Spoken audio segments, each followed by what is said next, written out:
Very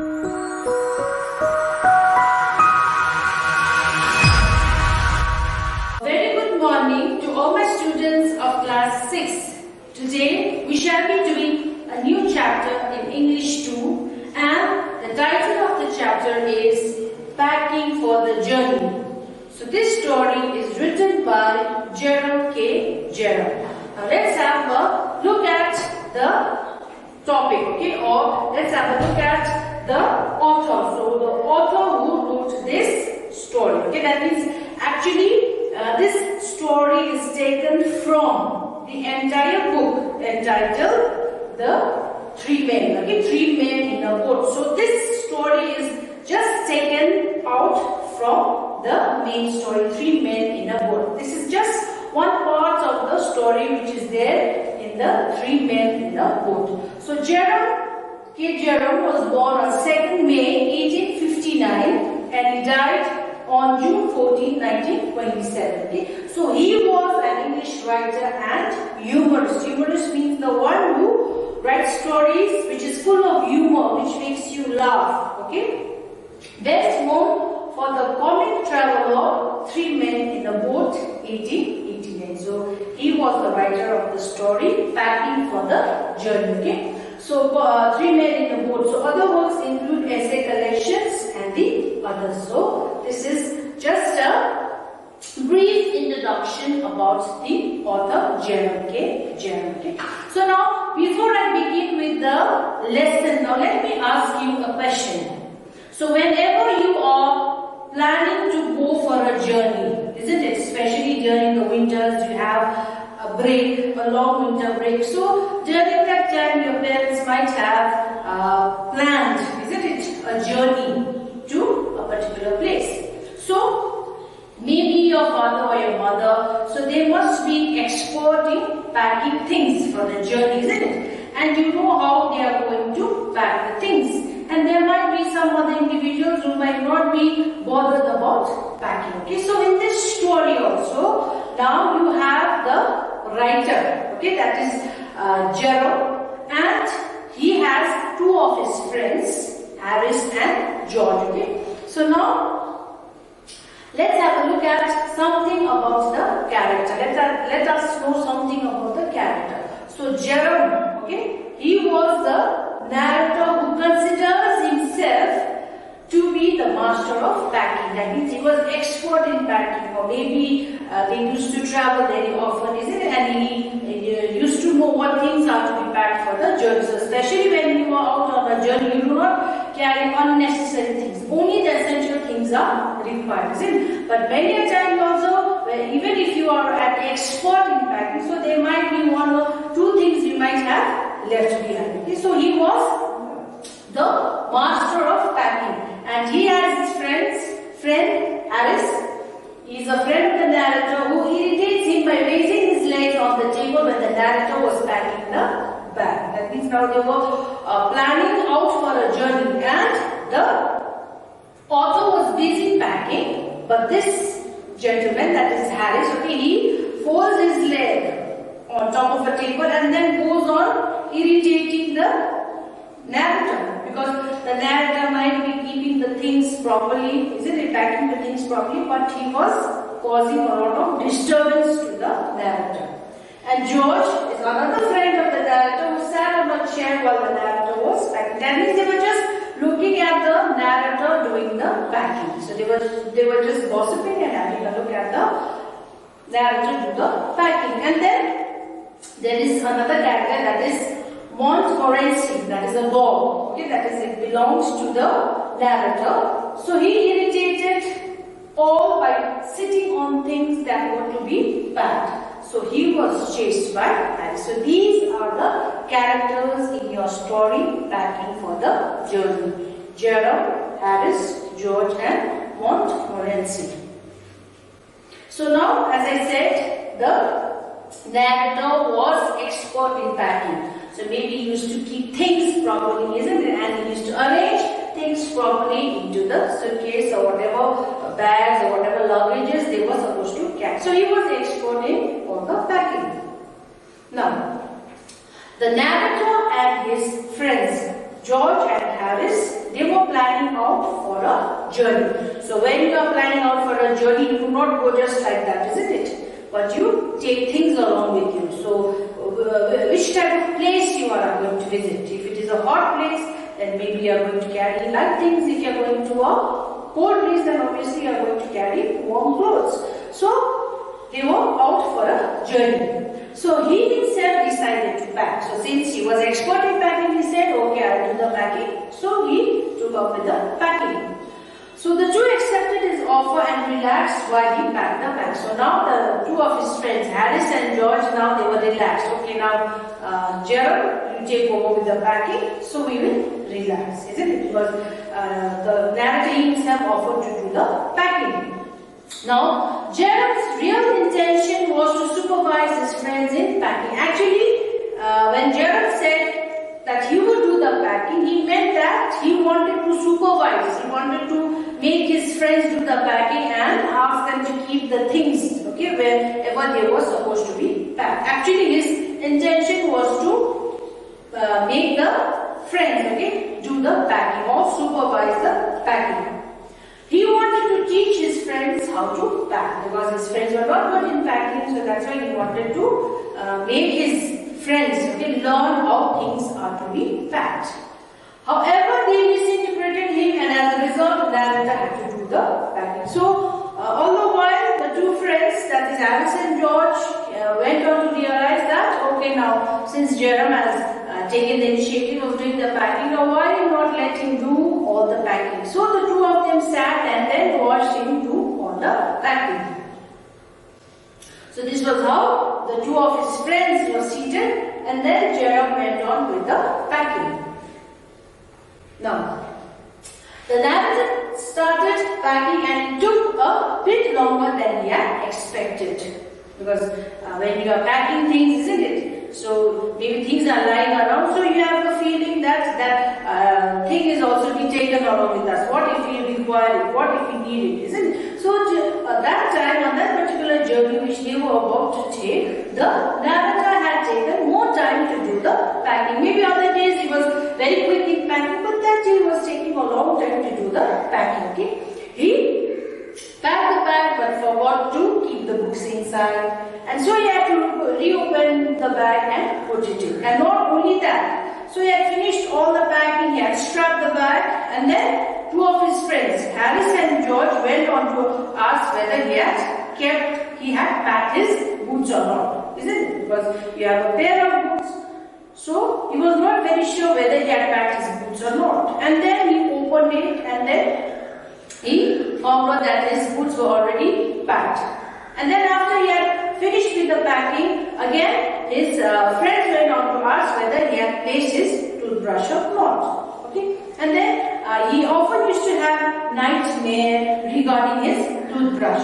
So maybe if they were about to start with the journey, so in his dream he used to see that he used to always forget to carry his brush. Okay? And then when the next day came, he used to brush it and keep it properly, but he often used to forget to pack his toothbrush. So whenever he used to go for the journey, his toothbrush often used to be wrapped in a handkerchief and kept it inside his back pocket. Okay, so he had a fear of leaving back his toothbrush.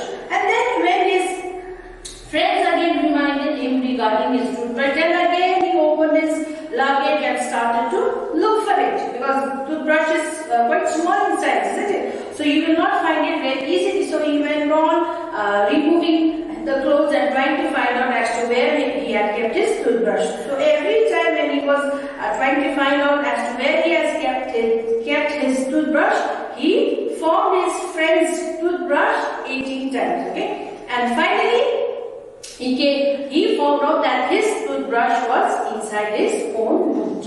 And then he begins with the packing, because packing is also quite a painstaking thing, isn't it? So sometimes you might have already packed your things, essential things inside your luggage, but you don't remember the place where you have kept, especially small things, isn't it? Or maybe a watch, isn't it? Or maybe your spectacles or whatever, isn't it? So you know you have packed it, but since there are so many luggages, you do not know in which of the suitcases you have placed it. So same thing must have happened to Jerome. Okay? So he opened the suitcase again, and then the toothbrush was just inside his boot. And then he begins with the packing. Okay? And then he goes on packing, and again his friends remind him, especially George reminds him whether he had taken the soap or not. So now the narrator gets very irritated. No, I am not going to do the packing now. I leave the packing to you all. This is too much for me because I have packed it and unpacked it so many times. So now I better give the packing to the rest of the friends. Okay, so here. Now, he forgot whether he had put his toothbrush in the bag or not, so he had to open the bag and empty its contents, because I told you toothbrush is small, so you will not know the place where you have actually kept it. So you have to remove all the clothes or whatever things you have packed inside the luggage to find out as to where you have kept your toothbrush. Now, he put the content back in the bag, but by shaking them one by one, he found his toothbrush inside a boot. That means again the boot, isn't it? It was the boot which he was looking for. So it was placed inside his boot. So he had to reopen again as he had forgotten his spectacles. And then there were other things which he had forgotten. So every time he's packing, again he's unpacking to find out whether those essential things had been really packed or not. So, since he was expert in packing, so he has to remove everything to find out, isn't it? Whether he had kept his toothbrush inside or not, or whether he had kept his boots inside or not. So he had to take out everything and again repack it. Now, so later on, George goes on to ask Jerome whether he had carried the soap or not. So now it was too late. Okay, so it was already around 10:05 p.m. Now he did not want to do so much with the packing. Now he wanted to hand over the packing to Harris and George. Okay, now George asked the narrator whether he had packed the soap or not. So the narrator was extremely angry hearing this, and he had already opened and packed the bag several times. So George and Harris took the task of completing the rest of packing. So same thing might have happened at home also now. If your mother or your father, if they are expert in packing, so they have already done the packing. And afterwards you ask your father, where has he kept your comb, isn't it? Or where has he kept your handkerchief? Or where has he kept your pair of socks? So your father knows it has been packed, but he might not be definite as to where he has packed it. So what he has to do? Again he has to open the bag and see for himself. Okay, so here also Jerome went on opening and packing, repacking the luggages again and again. Now, finally, the packing was handed over to two of his friends, Harris and George. Now, so this must be the condition, isn't it? So he had already packed the bag, but when his friends went around to say, have you checked your boots? Have you checked your toothbrush? Or have you checked the soap? So this must have been the condition of the luggage. Because once you place your thing inside the suitcase or inside the luggage, what happens? It is fitting properly, isn't it? You can close it properly. But second time, if you want to search for a thing, isn't it? So you want taking out all the clothes. But second time when you are packing, you might not be packing it in the same way, isn't it? And your suitcase or your luggage refuses to get closed. I think you must have experienced that also, isn't it? You are trying to level this by sitting on it, or maybe you are trying to tighten your clothes, fold your clothes, isn't it? And tighten it and make it small, but still it does not fit into it, because once the clothes are already placed inside the suitcase, and once you remove it, you might not be able to pack it in the same way as it was. Okay. Now, George and Harris committed a lot of mistakes while packing, because they were not used to packing, isn't it? Because every time the packing used to be taken over by the author, that is Jerome. So now Harris and George had a difficult time in packing the clothes. Okay. Now, and when it was time for them to do the packing, what did they all do? They broke the tops, isn't it? And then whatever things were lying, everything seemed to be in a mess, and couldn't find them when they were needed. Then packed heavy things and also stepped things on it. Okay, so now it was George and Harris now who had taken over with the packing. But since they were not used to packing, so what they did was they squashed the tomatoes. So when the tomatoes was squashed, then George took the initiative of picking up the tomatoes. Okay, and then the jam was also placed, okay, on top of the tomatoes. And then what they did was now the pie, okay, which maybe they had prepared for the journey. So pie was kept at the bottom of the hamper, and then on top of it they started to place all the heavy things. So when heavy things are placed over a soft thing, what happens? The soft thing gets spoiled, isn't it? So everything gets crushed, so everything is spoiled. So they again had to remove the pie. And besides that, now they were thinking of putting the butter also inside the gift hamper, inside the hamper. But what happened was Harris had sat on the butter. Okay, so since he sat on the butter, then he got up, and then it was placed on, or the butter got stuck on George's slipper. Okay, and then they were trying their best to put that piece of butter inside the kettle, but it was not going inside. Okay, so they had a lot of tough time, okay, while doing all the packing. Okay, and then so Harris sat on the butter. So George discovered that Harris sat on the butter, and you know what happens, is it? If you sit on the butter, so it will leave stain on the clothes, and it looks very, very bad. Okay, and then while they were trying their best to pack things on their own, now what happens is the dog, okay, that is the narrator's dog, Montmorency, now comes over to the, because sometimes also at home when you are doing things, isn't it? Maybe you have a pet dog at home. So what does the pet dog do? It comes and tries to be a part of the packing, isn't it? Or help out with the packing. So when they were trying to do the packing, now the dog comes and checks what they are doing. Or he was so interested as to what the rest of the author's friends were doing. That is Harris and George. Okay. So yeah. So this was how the butter got stuck on George's slipper, and later on again Harris goes on, sits on the butter, and then the mess they had created while doing the packing. Okay. Now Montmorency, that is the narrator's dog, pet dog, okay, now came and sat down on things and put his leg into the jam pot and scattered the teaspoons. So maybe it was also very inquisitive, or maybe it was out to help with the packing. And then he puts one of his legs inside the bottle of jar, and then he scatters all the teaspoon. So he would go into the hamper and attack the 3 lemons, thinking them to be rats. And then inside the hamper, 3 lemons had been kept. Okay, so the dog does not realize that those are lemons, but what he does is he thinks that those are rats. Okay, and then he goes and plays with the 3 lemons, and then he was shooed away by Harris. That means maybe he was chased out of the room, because as it is, Harris and George were having a very tough time doing the packing. Okay, so now again the dog comes and adds with the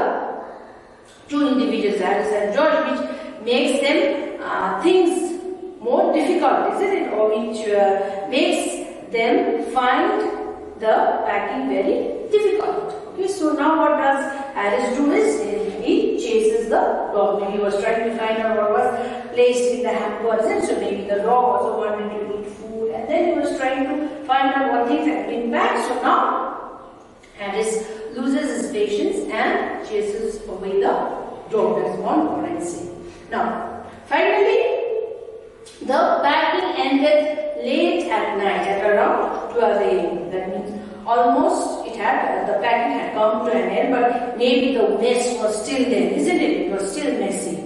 So the 3 friends were very tired and decided to sleep. So before sleeping, they had an argument about when to wake up the next morning. Okay. So this was just a small story from Jerome K. Jerome's work, Three Men in a Boat. Okay. So this was with regard to the packing, and it seems to be very, very humorous, isn't it? That means since the friends were not very expert in packing, so they leave the packing all to the author, that is Jerome. But when Jerome is doing the packing, he is often disturbed by his friends, so he is unable to do the packing well, and then he leaves the packing for the two of his friends, that is Harris and George. But since Harris and George, they were not very expert in packing, so you could find out what commotion they had created while doing the packing. Okay, and later on again the dog comes and